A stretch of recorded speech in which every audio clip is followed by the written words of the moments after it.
어떤 목사님들 모여서 연구하는 세미나에 강사가 이제 유머를 했겠지요. 이렇게 얘기를 했습니다. 목사님들, 저는 이때까지 두 여자의 품속에서 정말 행복한 인생을 보냈습니다. 한 여자는 제 아내고 또 한 여자는 하는데 목사님들이 다 긴장을 했습니다. 두 여자라고 하니까 좀 어떤 여자일지. 한 여자는 제 아내고 한 여자는 바로 어머니입니다 했습니다. 목사님들이 그러면 그렇지 하고 와 하고 박수를 치면서 웃었습니다. 목사님 한 분이 저거 참 좋은 얘기다 하고는 나도 설교 시간에 한번 써먹어야 되겠다 생각을 했습니다. 그래서 다음 주일 예배 시간에 설교를 시작하면서 성도 여러분, 저는 이때까지 두 여인의 품속에서 참 행복한 생을 살았습니다. 한 여자는 제 아내고 또 한 여자는 하는데 목사님이 강사가 말했던 그게 깜빡하고 생각이 나지를 않습니다. 교인들이 다 쳐다보니까 긴장해서 그래서 그 한 여자가 누구였는지 생각이 나지를 않습니다. 그래서 한 여자는 제 아내고 또 한 여자는 누구였는지 생각이 나지 않습니다. 교인들이 깜짝 놀랐습니다. 목사님의 여자가 많아서 그래서 누군지 생각이 안 난다고 하는 줄 알고 그냥 뒤로 나자빠질 뻔했습니다. 오늘 여러분이 새로 오셨는데 정말 오늘 이 교회에 오신 이 날이 여러분의 생애에서 정말 행복한 날이 될 줄로 믿습니다. 성경에 기적 얘기가 많이 나오는데 그 중에서도 아마 최고의 기적이라고 하면 오늘 우리가 읽은 이 말씀입니다. 홍해 바다가 갈라져서 이스라엘 백성들이 그 바다 가운데를 안전하게 지나고 그리고 뒤따라오던 애굽 군대는 다 물속에 빠져서 몰살을 당한 그것이 성경의 기적 중에 이 최고봉과 같은 기적입니다. 그 기적은 수백만 이스라엘 사람들이 동시에 경험한 아주 거대한 기적입니다. 누구 한 사람 병이 낫는 기적하고는 스케일이 다른 기적이지요.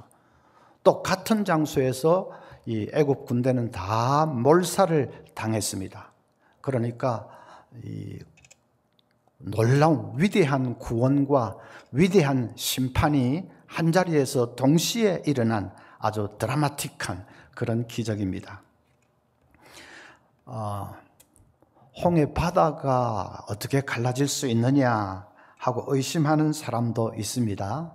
홍해 바다라는 이 글자를 이 히브리어 원문을 보면 얌수프인데 얌수프는 그대로 직역으로 번역을 하면 갈대의 바다라는 뜻입니다. 그래서 좀 신학적으로 이 기적을 안 믿는 이런 자유주의 신학이라고 하는데 그런 신학자들은 봐라 여기 원문은 갈대 바다라고 되어 있지 않느냐. 그러니까 그건 깊은 바다가 아니고 그냥 갈대가 우거진 얕은 바다를 걷는 거다. 그렇게 주장하는 사람도 있습니다. 어떤 주일학교 교사가 어쩌다 그런 좀 빼딱한 책을 읽은 모양이지요. 아이들을 가르치면서 얘들아 이스라엘 백성들이 기적으로 바다를 건넜다고 하는데 그건 깊은 바다는 아니었어. 갈대가 무성한 갈대 숲이었어. 별거 아니었어. 그랬습니다. 그랬더니 어린아이가 손을 들고 일어서더니 선생님 그러면 그건 더 큰 기적이네요. 그 얕은 갈대 숲에 애굽 군대가 다 빠져서 몰살을 했으니까 더 큰 기적이네요. 그렇게 얘기를 했다고 합니다. 아이들이 훨씬 더 똑똑하지요. 물론 이 성경에 나오는 홍해 바다는 지금 우리가 지도에서 보는 그 현대의 홍해, 아프리카 대륙하고 그다음에 중동 사이에 놓여 있는 거대한 바다 홍해, 그것하고는 다릅니다.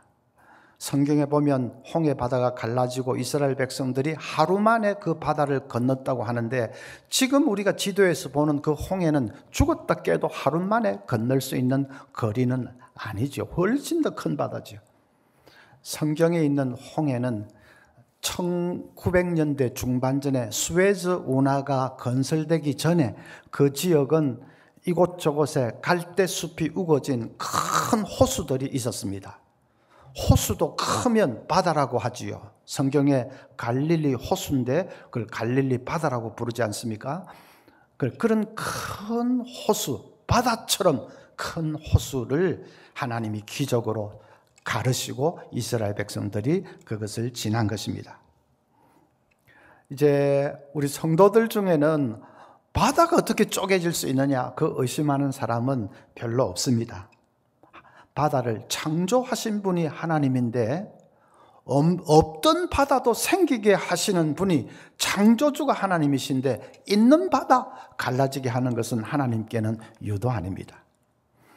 그래서 우리에게는 바다가 어떻게 갈라질 수 있느냐 그게 문제가 아니라 이스라엘 백성들이 그 바다를 어떻게 건널 수 있었느냐 그것을 생각을 해봐야 됩니다. 지금 이스라엘 백성들은 큰 위기를 당하고 있습니다. 뒤에는 애굽 군대가 추격해 오고 있습니다. 세계 최강의 그 당시의 군대, 마병과 전차를 앞세워서 막 추격을 해오고 있습니다. 그런데 앞에는 바다가 가로막고 있습니다. 가지도 못하고 오지도 못하고 그야말로 이제 몰살당할 위기에 처해 있습니다. 우리도 인생을 살면서 홍해 바다가 딱 앞을 가로막고 있는 것과 같은 상황을 만날 때가 있습니다. 뜻하지 않게 직장에서 어려움을 당하고 비즈니스가 그냥 파산 위기를 당하고 코로나 이 직격탄을 맞을 줄 누가 알았겠습니까? 뜻밖의 가정에 또 이 건강에 어려움을 당해서 가정이 그냥 쓰러진다든지 또 자녀들에게도 생각지 않은 그런 큰 시험거리가 생길 수도 있고 정말 이러지도 못하고 저러지도 못하고 이스라엘 백성들처럼 가정에 큰 위기를 당할 때가 있습니다. 아무 위기도 없고 아무 걱정도 없는 곳이 딱 한 군데 있기는 있습니다. 어딜까요?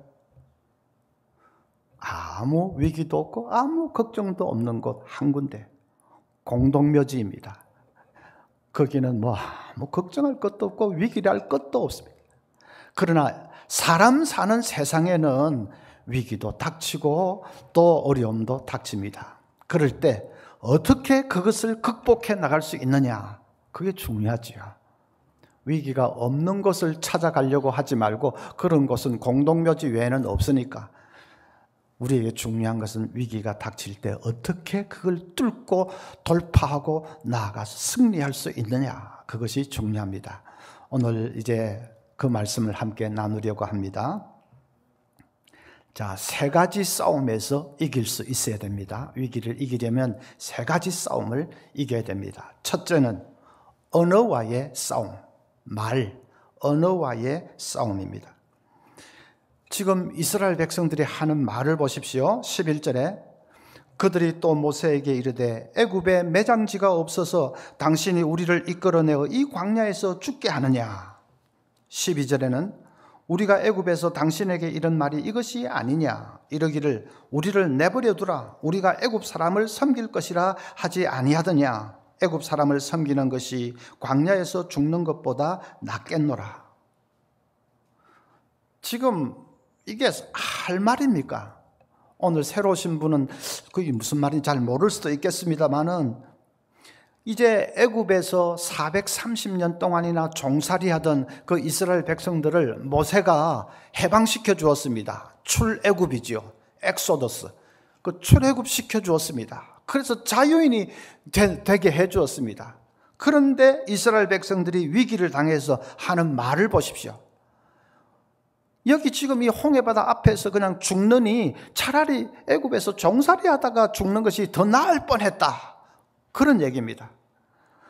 애굽에도 무덤도 많이 있는데 거기서 차라리 우리 죽게 하지, 우리를 이끌어내어서 이 광야에서 죽게 하느냐, 우리가 미쳤다고 이 광야에서 죽느냐, 그런 식으로 이제 모세를 향해서 불평을 쏟아내고 있는 것이지요. 모세가 그들을 책망합니다. 14절에 보면 여호와께서 너희를 위하여 싸우시리니 너희는 가만히 있을지니라. 가만히 있을지니라 하는 말은 제발 그 입을 좀 다물라는 것입니다. 차라리 애굽에서 죽었으면 좋을 뻔했다. 우리가 미쳤다고 여기 와서 죽느냐 하고 떠들어대는 그 입을 좀 제발 가만히 있으라. 입을 좀 조심하라 하는 것입니다. 왜냐하면 말이 그렇게 부정적이고 비관적이고 하면 그 말이 우리의 마음과 정신을 사로잡아 버립니다. 그래서 할 수 있는 일도 못하게 만들어 버립니다. 말이 그렇게 비관적이고 절망적이고 하면 그게 우리 이 모든 마음과 정신 상태를 지배해 버려서 그래 진짜 무기력하고 할 수 없는 그런 상태에 빠지게 됩니다. 또 말은 전념성이 강합니다. 누구 한 사람 그런 말을 하면 그게 금방 전념이 돼서 공동체 전체가 그래 맞다. 이제 우리는 막 죽을 수밖에 없어. 망했어. 끝났어. 공동체 전체가 그렇게 부정적으로 흐르게 됩니다. 그래서 모세가 그들에게 너희들 위기를 이기고 싶으면 첫째 말부터 고쳐라. 그렇게 비관적이고 절망적인 말을 뱉어내면 안 된다 하는 것이죠. 야고보서 3장 4절부터 또 배를 보라. 그렇게 크고 광풍에 밀려가는 것들을 지극히 작은 키로서 사공의 뜻대로 운행하나니 이와 같이 작은 혀도 작은 지체로 돼 큰 것을 자랑하도다. 큰 배가 이 조그마한 키 하나로 좌로도 가게 하고 우로도 가게 하고 그렇게 조종하지 않습니까? 마찬가지로 우리 인생에 가는 길을 좌우하는 것은 세치도 안 되는 작은 혀다. 혀를 어떻게 사용하느냐에 따라서 성공할 수도 있고 망할 수도 있고 그 말이 그렇게 중요한 것이다.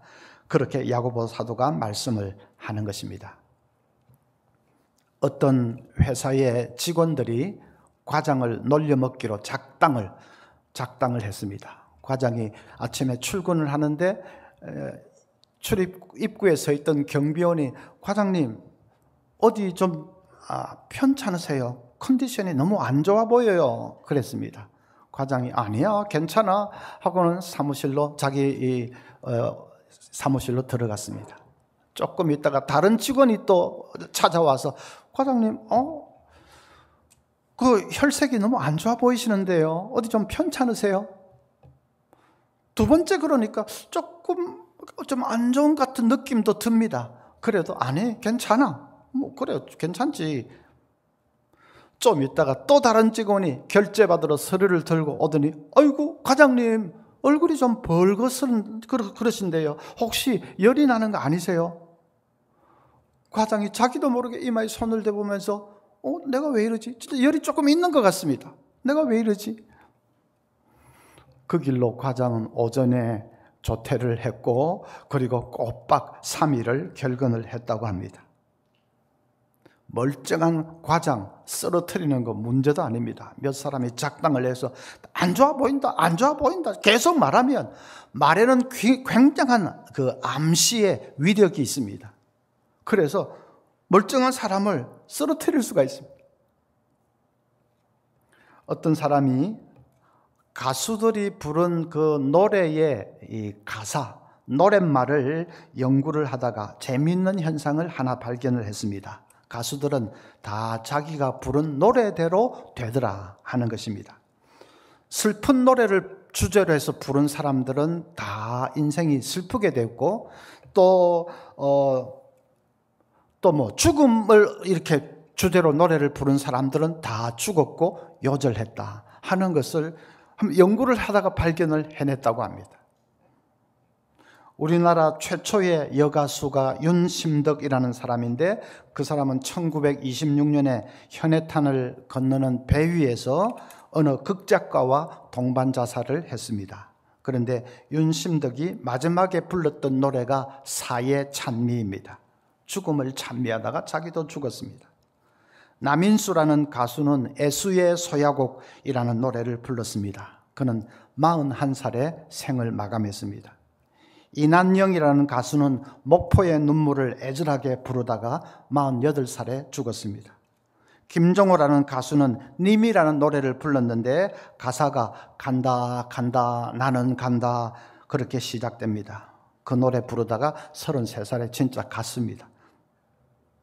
반면에 송대관이라는 가수는 처음에 무슨 노래 들고 나왔는지 아십니까? 쨍하고 해 뜰 날 돌아온단다. 그 사람은 지금까지도 왕성하게 활동하고 있습니다. 진짜 쨍하고 해 뜰 날이 왔습니다. 노래 부르는 대로 됐다. 말하는 대로 됩니다.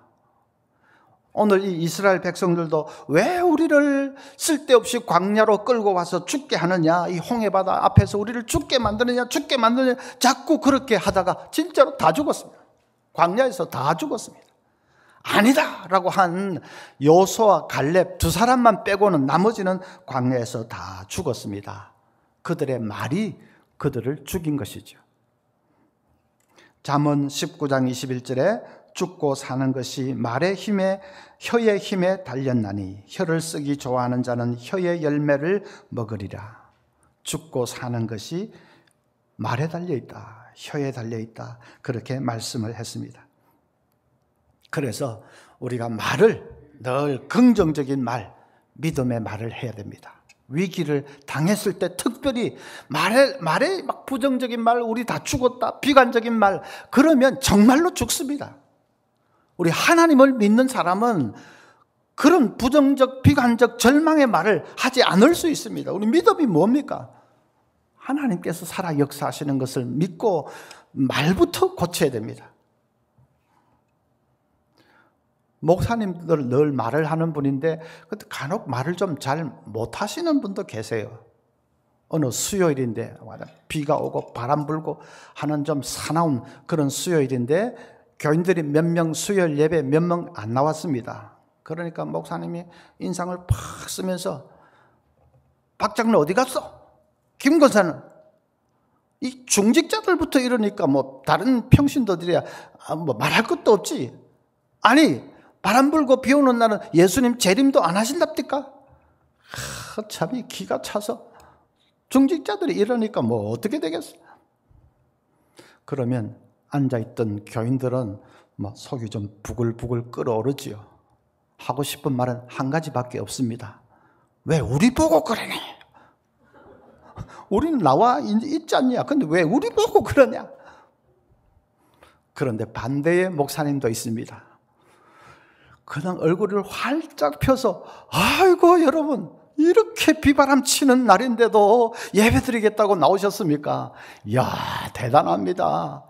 솔직히 말해서 저도 목사만 아니라면 이런 날은 아마 잘 안 나왔을 겁니다. 여러분은 목사보다 낫습니다. 와 대단하십니다.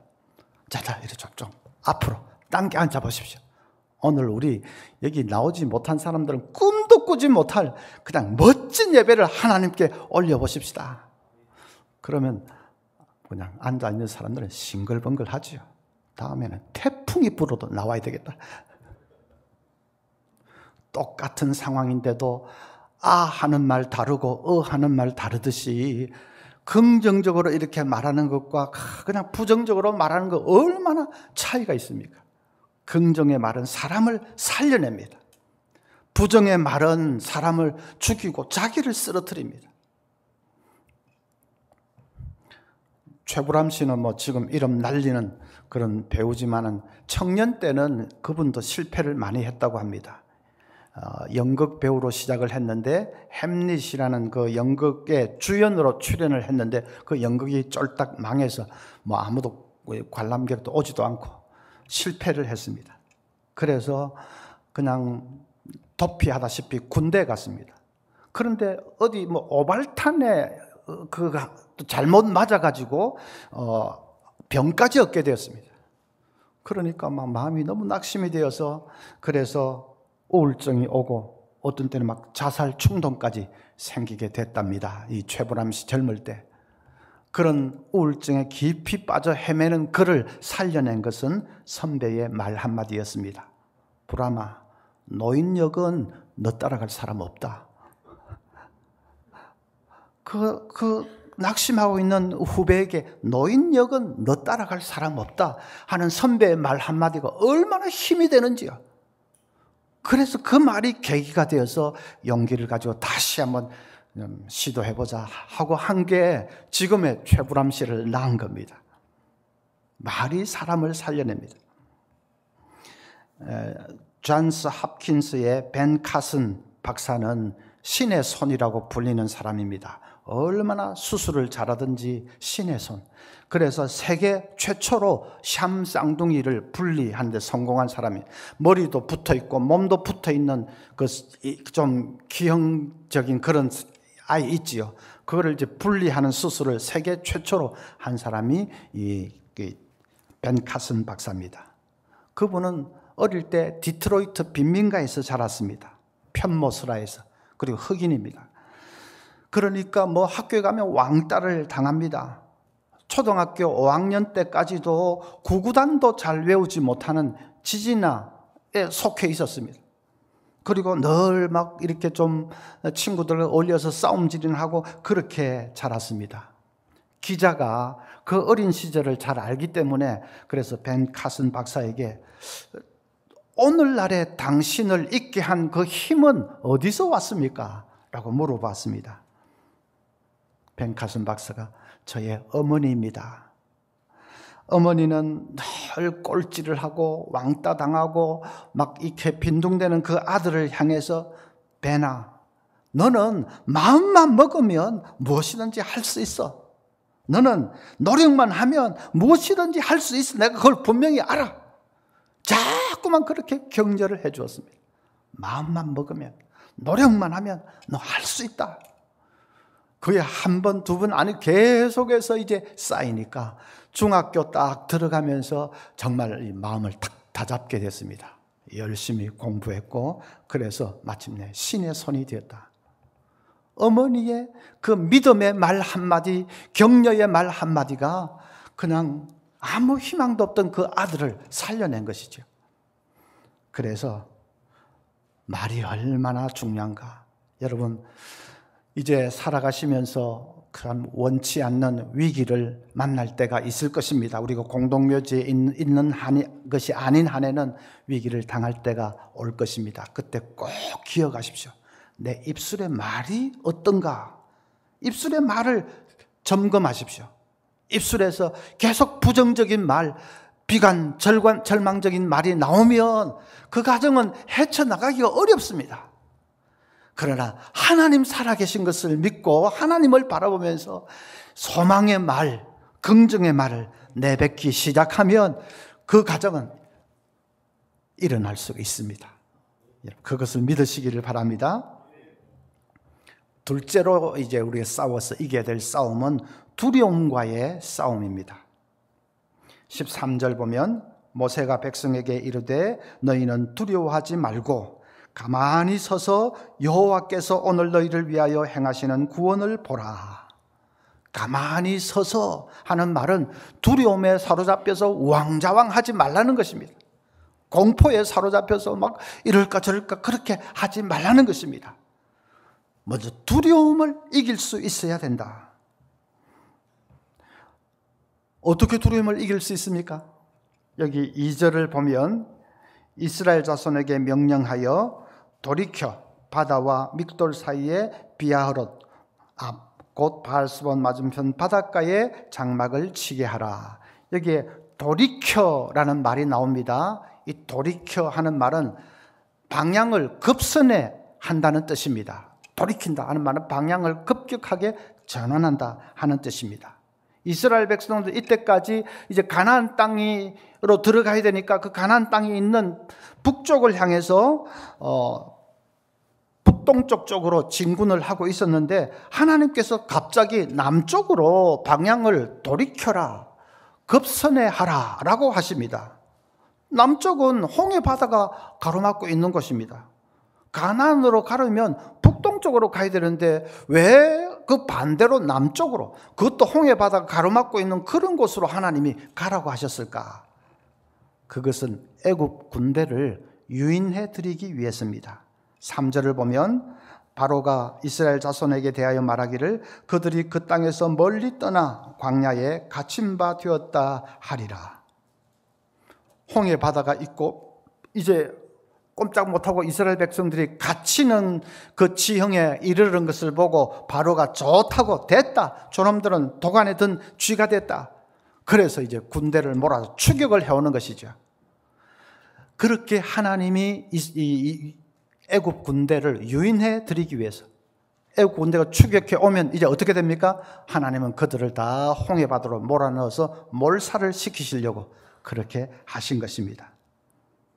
하나님께서 완벽한 작전을 다 짜놓고 계십니다. 이스라엘 백성들을 뚜렷하게 이상하게 이 바다가 있는 쪽으로 하나님 가라고 하시고, 그걸 보고 이제 애굽 군대가 신이 나서 추격해 오게 하시고, 그러면 그 군대를 다 하나님이 몰살시키시고 이스라엘 백성들을 이제는 구원해서 이제는 안전하게 가나안 땅으로 들어가게 하기 위해서 하나님께서 완벽하게 계획과 작전을 세워놓고 계십니다. 그것을 안다면 두려움을 이길 수 있지요. 당장에 애국 군대가 무섭기는 해도 하나님이 다 섭리하고 계신다는 것을 생각할 때에 두려움을 이길 수가 있습니다. 어떤 시카고 어느 공장의 냉동 창고에서 일하는 인부가 한 사람 있었습니다.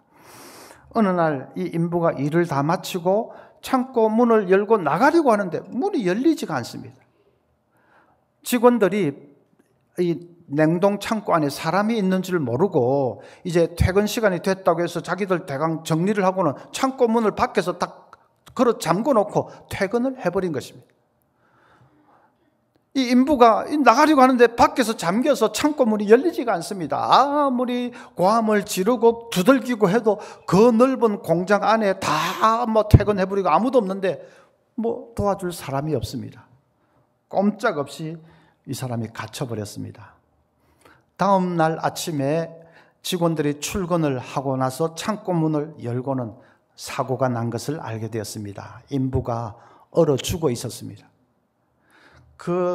지난밤에 그 인부가 그냥 살려고 발버둥을 치면서 벽을 긁고 막 두들기고 한 흔적이 역력하게 남아 있습니다. 또 한쪽 구석에는 춥다, 너무 춥다 하고 손톱으로 막 이렇게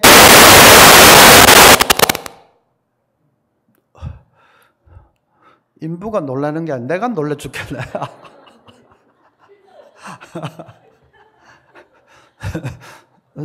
사람 좀 그만 놀래게 주세요.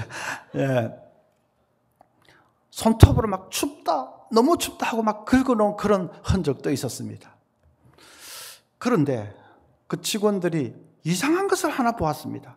보니까 냉동 창고 안에 그 온도계가 섭씨 18도를 가리키고 있습니다.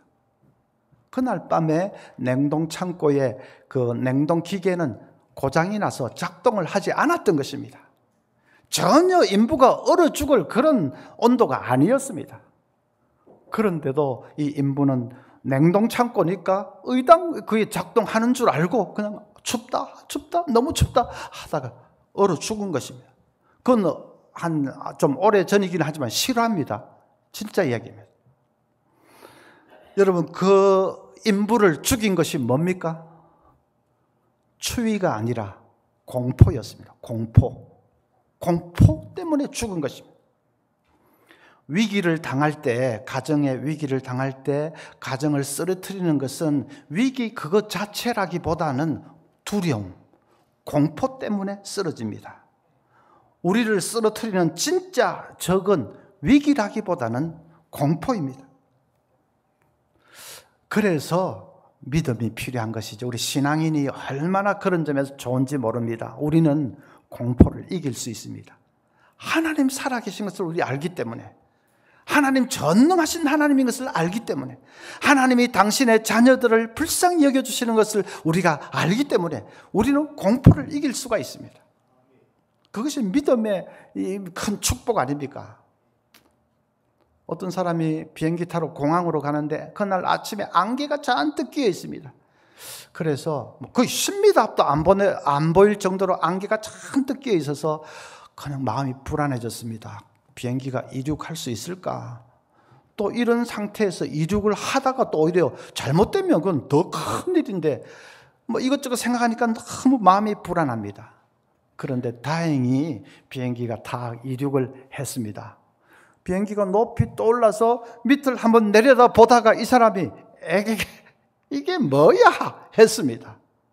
안개가 공항 주변에만 조금 이렇게 덮고 있는 것이 아니겠습니까? 자기가 땅에서 이제 공항으로 갈 때는 막 안개가 워낙 짙어가지고 마음이 불안하고 두렵고 그랬는데 하늘 높이서 바라보니까 그게 공항 주변에만 좀 덮고 있는 안개였습니다.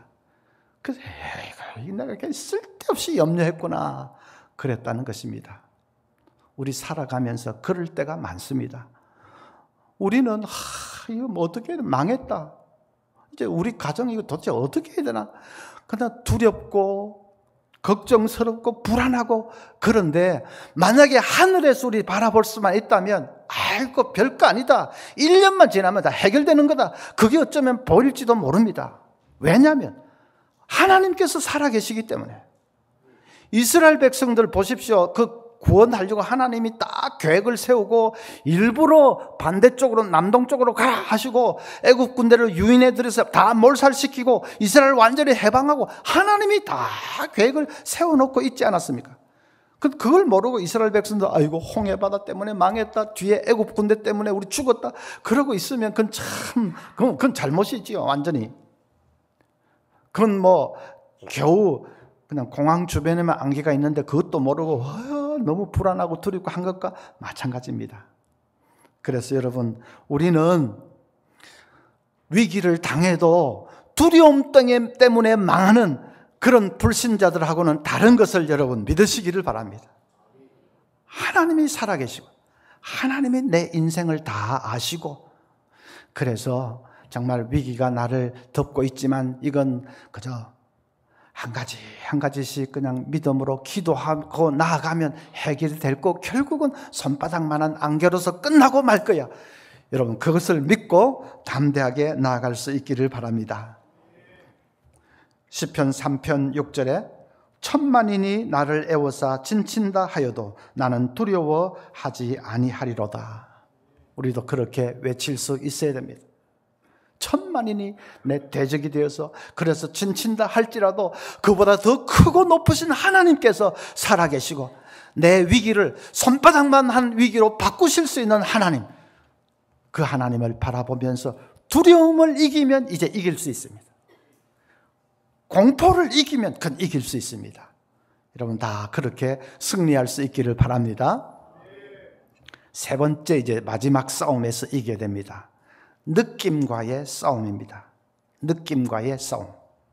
매년 진도 앞바다에는 조수간만의 차이가 커져서 바닷길이 쫙 열립니다. 그러면 신문에는 모세의 기적이 일어났다 타이틀을 그렇게 뽑습니다. 그런데 그건 아니지요. 지금 이 홍해 바다가 갈라진 것은 조수간만의 차이로 그렇게 갈라진 것이 아닙니다. 21절 보면 모세가 바다 위로 손을 내밀매 여호와께서 큰 동풍이 밤새도록 바닷물을 물러가게 하시니 물이 갈라져 바다가 마른 땅이 된지라. 이스라엘 자손이 바다 가운데를 육지로 걸어가고 물은 그들의 좌우에 벽이 되니. 바다가 갈라져서 벽이 되었다고 했습니다. 조수 간만의 차이로 물이 빠지는 진도 앞바다의 그 현상은 바다가 벽이 된 건 아닙니다. 그냥 길이 드러날 뿐입니다. 그래서 그거하고는 다르죠. 지금 홍해가 갈라진 것은 분명히 하나님이 일으키신 기적이었습니다. 또 바다 가운데 생긴 길이 마른 땅이었다고 방금 읽은 말씀에서 그렇게 말했지요. 바다 가운데 길이 생기면 그 바닥이 마른 땅일 수가 없지요. 질퍽질퍽하지요. 그러면 이스라엘 백성도 발도 푹푹 빠지고 마차도 바퀴가 푹푹 빠지고 하면 비록 바다가 갈라져도 제대로 건널 수도 없습니다. 그런데 성경은 그게 질퍽한 땅이 아니라 바짝 마른 땅이었다. 아무 문제 없이 건널 수가 있었습니다. 바다가 갈라진 것도 기적이지만 그게 마른 땅인 것도 더 큰 기적입니다. 모두가 하나님이 일으키신 기적입니다. 그런데 그 바닷속을 이제 건너가는 백성들 입장이 되어 보십시오. 사실 무서웠을 것입니다. 이 벽이 되어 있는 물이 언제 확 합해버릴지 그러면 조마조마하겠죠. 인간인데. 그리고 그때가 밤이었습니다. 좀 환한 낮이라면 조금 덜 할 수 있을지 모르는데 캄캄한 밤에 아무것도 보이지 않는데 그 벽이 되어 있는 바다 속을 걸어갈 때 사실 좀 무섭고 떨렸을 것입니다. 그래도 이스라엘 백성들은 그 바다 속으로 갈라진 그 속으로 몸을 던졌습니다. 하나님께서 가라고 말씀하셨기 때문에 자기들의 느낌으로는 꼭 물이 합쳐질 것만 같습니다. 느낌으로는 꼭 발도 푹푹 빠질 것만 같습니다. 느낌으로는. 그런데 그 느낌을 의지하지 않았습니다. 느낌보다 말씀을 더 의지했습니다. 하나님의 엉터리가 아니라면 가라고 했으면 가게 하실 것이다. 말씀을 더 붙들고 의지했습니다. 그것이 이제 믿음이지요. 믿음이라는 것은 쉽게 말하면 내 오감으로 느껴지는 그 느낌보다도 하나님의 말씀을 더 붙드는 것, 그게 믿음입니다. 그럴 때 기적의 역사를 체험할 수 있습니다. 칼 왈렌더라는 사람은 줄타기의 달인입니다. 얼마나 줄타기를 잘하는지 줄타기의 전설이라고 불릴 정도로 아주 유명한 고개사입니다. 그는 줄타기는 나의 인생이다. 나머지는 다 기다림일 뿐이다. 그런 유명한 말을 했습니다. 자기는 그냥 줄을 타는 그 짜릿짜릿한 순간만을 위해서 산다는 말이죠. 나머지는 다 기다림일 뿐이다. 그렇게 했습니다. 그런 줄타기의 전설과 같은 사람이 1978년 푸에르토리코 거기서 28m 높이의 줄타기에 도전하다가 떨어져서 죽었습니다. 그런데 그가 죽기 전에 몇 달 동안의 그의 상태를 그의 아내가 이렇게 얘기를 했습니다. 제 남편은 그 줄타기를 하기 3달 내내 떨어질 것만 생각했습니다. 남편은 예전에는 결코 그런 식으로 생각한 적이 없어요. 그러니까 남편은 줄 위를 자연스레 걷기보다는 줄에서 떨어지지 않으려고 안간힘을 쓰는 듯 했습니다. 3달 동안 그랬다는 것입니다. 그러다 그냥 떨어졌습니다. 여러분, 문제가 뭔지 아시겠지요? 꼭 떨어질 것만 같은 느낌이 그를 엄습했습니다. 줄타기의 달인이라도 또 인간이니까 그런 때가 있는 모양이지요. 딱 떨어질 것만 같은 느낌이 자꾸 엄습해 왔습니다. 그 느낌에 휘둘린 것입니다. 그러니까 줄이 보이는 것이 아니라 그 밑에 있는 낭떠러지가 자꾸 보입니다. 그러면 떨어집니다. 뭐 전설이고 뭐 해서 소용없어요. 그러면 떨어집니다. 우리도 위기를 당할 때 중요한 것이 바로 그것입니다. 느낌으로는 내가 꼭 망할 것 같습니다. 우리 집이 이제 탈출구가 없는 것 같습니다. 자녀들도 완전히 이제 안 되는 것 같습니다. 사람들이 다 나를 버린 것 같습니다. 그러나 그것은 나의 주관적인 느낌일 뿐입니다. 하나님이 살아계시지 않습니까? 내 느낌은 주관적인 것이고 오늘 이렇게 느끼다가 내일은 조금 나아질 수도 있고 그건 왔다 갔다 그 느낌에 사로잡히지 말고 휘둘리지 말고 여러분 말씀을 붙드시기 바랍니다. 살아계신 하나님의 확실하고 분명한 그 말씀, 약속의 말씀을 붙들면 떨어지지 않습니다. 그것이 중요합니다. 근데 중요한 것은 이제 마지막 한 가지 있습니다. 18절에 내가 바로와 그 병거와 마병으로 인하여 영광을 얻을 때에야 애굽 사람들이 나를 여호와인 줄 알리라 하시더니, 하나님이 홍해 바다에 기적을 일으킨 이유는 세상 사람들이 하나님만이 참신인 것을 알게 하기 위해서였다. 그런 뜻입니다. 하나님을 모르는 사람들이 하나님을 알게 하기 위해서. 그래서 하나님이 영광을 받으시게 하기 위해서 하나님이 그 기적을 일으켰다고 했습니다. 우리가 그것을 딱 캐치를 해서 여러분이 가정의 위기를 당할 때도 하나님 이 위기를 모면하게 해주세요. 어떻게 하든 피하게 해주세요. 그렇게만 기도하지 마시고 하나님 이 위기를 통해서 하나님이 살아계신 것을 보여주세요. 내 안 믿는 가족들에게 또 주위 사람들에게 우리 가정의 이 일을 통해서 오히려 정말 하나님이 살아 역사하시는 분이시라는 것을 보여주세요. 그래서 다 하나님께 돌아와서 구원받게 해주세요. 하나님의 영광을 나타내 주세요. 그렇게 기도하시기 바랍니다. 기도도 방향을 잘 잡아서 기도해야지 그냥 엉뚱하게 그렇게 기도하면 뭐 그래도 하나님 참 불쌍히 여기시지만은 바른 기도는 이 위기를 통해 위기를 모면하게 해주세요. 그거보다 이 위기를 통해서 하나님 살아계신 것을 보여주시고 하나님 영광을 나타내 주시고 그래서 많은 사람들이 정말 하나님께 두 손 들고 돌아오는 그런 놀라운 일이 일어나게 해 주십시오. 그건 하나님 마음을 바로 움직이는 것입니다. 미국 땅에 와서 자꾸 미국에 해럴드 월터스라는 그 TV 배우가 있었습니다. 이 사람이 말기암 진단을 받았습니다. 그런데 일리노이에서 활동하는 블루밍턴이라는 극단이 있는데 그 극단에서 예수 순환 연극을 하는데 이 월터스에게 예수 역을 주연이죠. 예수 역을 맡아줄 수 있는지 의사를 타진해 왔습니다. 월터스가 말기암 진단을 받은 것을 모르고 이제 그렇게 극단에서 한 것이죠. 이 월터스가 이걸 할까 말까 고민을 하는데 문득 이런 생각이 듭니다.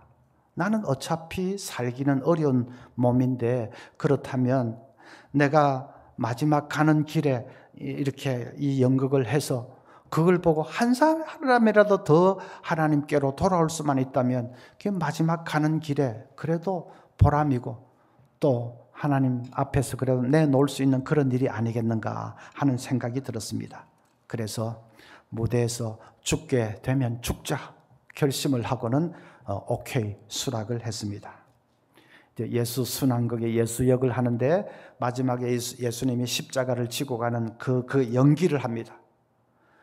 예수님이 세상의 모든 사람 죄를 짊어지고 골고다 언덕을 향해서 나아가시고 못을 박히시는 그 장면을 혼신의 힘을 다해서 말기암 환자니까 혼신의 힘을 다해서 연기를 합니다. 얼굴에는 땀이 비 오듯이 흐르고 몸은 막 용광로에 들어간 것처럼 막 뜨겁게 달아올랐어요. 그래서 연기를 다 하고 극을 마쳤습니다. 그런데 하루가 지나고 일주일이 지나고 한 달이 지나고 하는데 몸이 더 이상 나빠지지가 않습니다. 이상하다 하고 다시 정밀 검진을 했는데 암세포가 다 사라지고 없었습니다. 그냥 몸은 아직도 막 약하지만 그래도 암 자체는 깨끗하게 나아버렸습니다. 하나님의 기적이 나타났습니다. 얼굴에 땀을 비같이 쏟으면서 몸이 용광로에 막 불타는 것이 그렇게 할 때 암세포가 다 아마 녹아버린 것 같습니다. 그래서 하나님의 기적을 체험을 하고 그분이 나았다는 생생한 그 감정이 있습니다.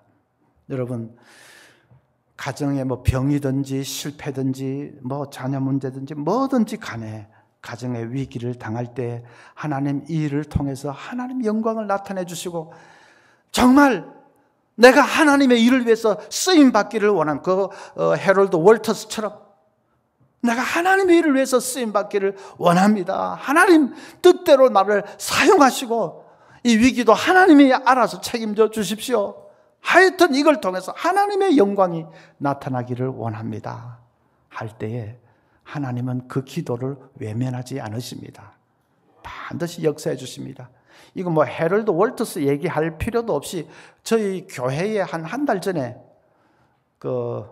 오윤경 집사라는 분은 서울 음대를 수석으로 졸업을 하고 또 여기 어디 뉴 잉글랜드 컨저버터리 거긴가 하여튼 미국의 뉴욕의 그 학교인지 하여튼 아주 유학을 해서 박사까지 받고 그래서 한국에서 이름 날리는 성악가입니다. 그리고 세종대학 음대 교수입니다. 그런데 그분이 유방암 진단을 받았습니다. 그 즈음에 자기가 중국 유학생들을 이 밑에 많이 두었는데 석박사 학생들 중국 학생이 100여 명 됩니다. 중국이 진짜 이 사람이 많은 건 모양이죠. 그러니까 밑에 막 이 제자들이 한 100여 명 되는데 자기가 열심히 있는 집사님이니까 이 아이들을 전도해야 되겠다. 그래서 중국으로 돌아가면 다시 문이 닫히니까 돌아가기 전에 예수를 전해야 되겠다. 그 생각을 하고 이제 모임을 올가라이자 하고 하는 즈음에 암 진단을 받은 것입니다. 그래서 고민이 됐죠. 이제 항암 치료를 몇 차씩 하고 하면 몸이 할 텐데 그 정말 전도하려고 한 그 모임을 할 수 있을런지 걱정이 되고 했는데 집사님이 해롤드 월터스 들은 얘기도 생각이 나고 해가지고 결단을 했습니다.